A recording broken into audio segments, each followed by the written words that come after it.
Okey, semua senyap. Betul mulut. Artis ready. Okey. Recorder ready. Okay. Action.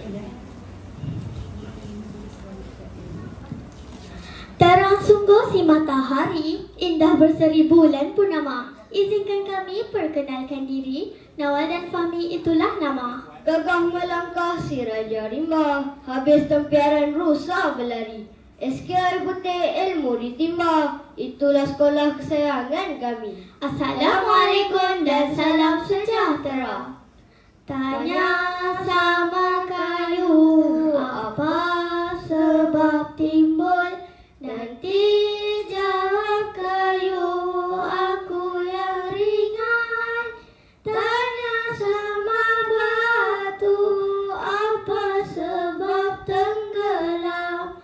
Nanti jawab batu, aku yang berat. Capak satu kayu, lihat dalam air. Kayu lebih besar, kayu lebih berat.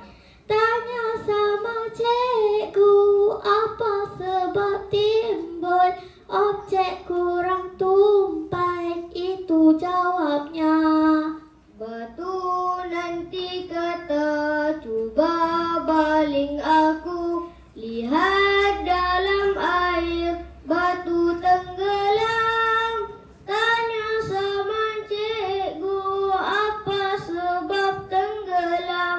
Objek lebih tumpat, itu jawabnya. Pernahkah kamu terfikir ada objek yang timbul dan ada juga objek yang tenggelam di dalam air? Adakah objek yang berat akan tenggelam dan objek yang ringan akan timbul di dalam air? Oh, ada juga yang berpendapat objek yang besar-besar akan tenggelam dan objek yang besar kecil akan timbul di dalam air. Jadi, yang mana satukah yang betul?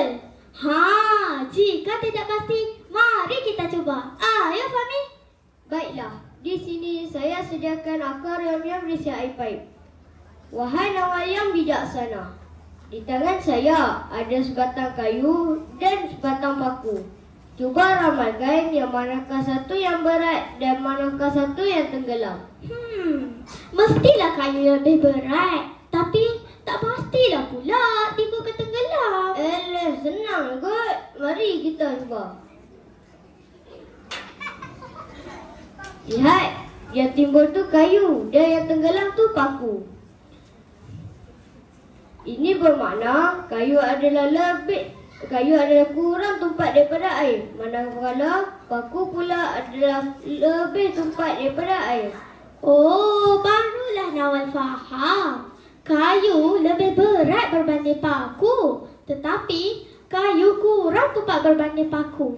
Sebenarnya, bukan bentuk, bukan saiz dan bukan berat yang menentukan sesuatu objek itu timbul atau tenggelam. Tetapi, ia bergantung kepada ketumpatan sesuatu objek. Mari kita ke aktiviti yang seterusnya.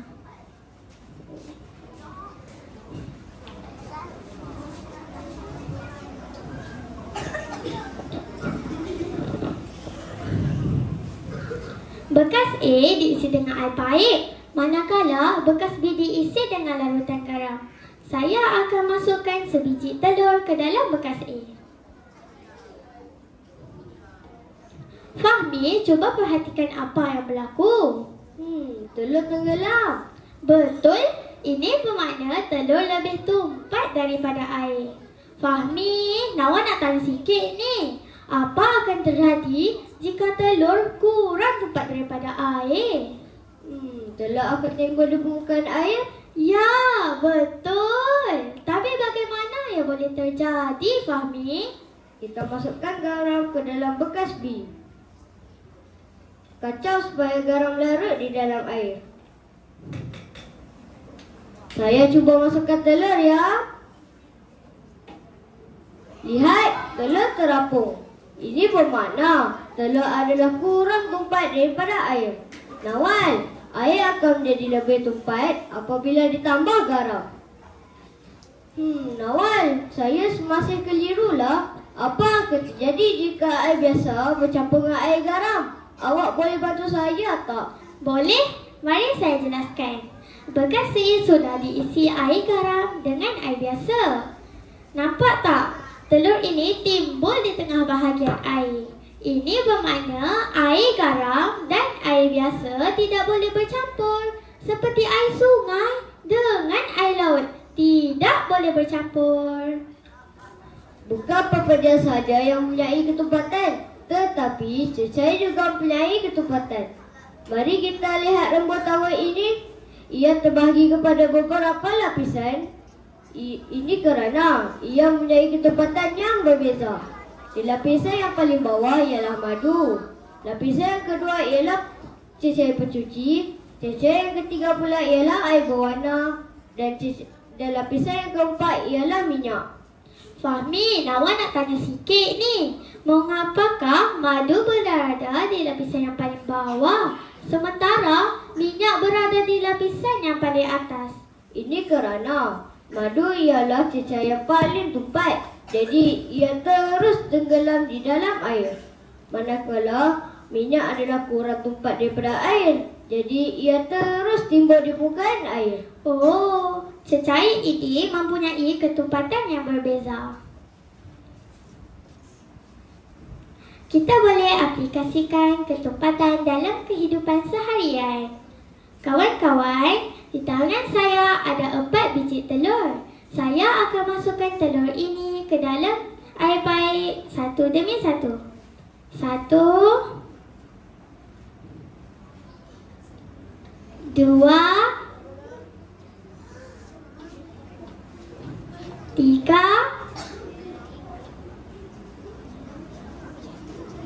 dan 4.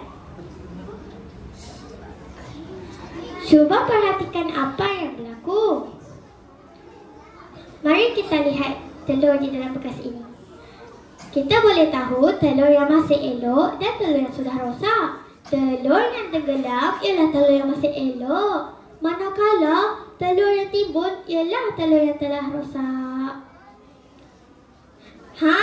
Kawan-kawan, periksa telur dahulu sebelum digunakan supaya elak daripada keracunan makanan. Pesanan besar daripada saya, Nawal Hadijah. Nawal, saya ada surprise untuk awak. Awak nak lihat tak? Surprise? Surprise apa tu, Fahmi? Surprise! Tapi kan Nawal, sebelum itu kita letak penada soluble ya. Mari saya bantu.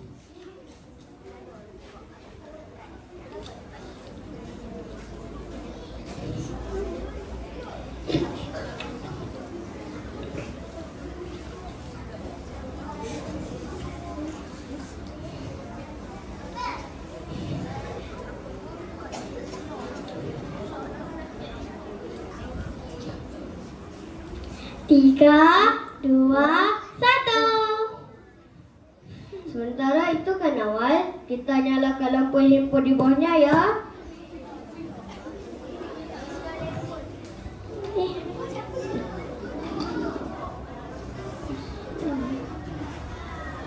Wow, menariklah Fahmi. Menarik kan? Jom saya terangkan.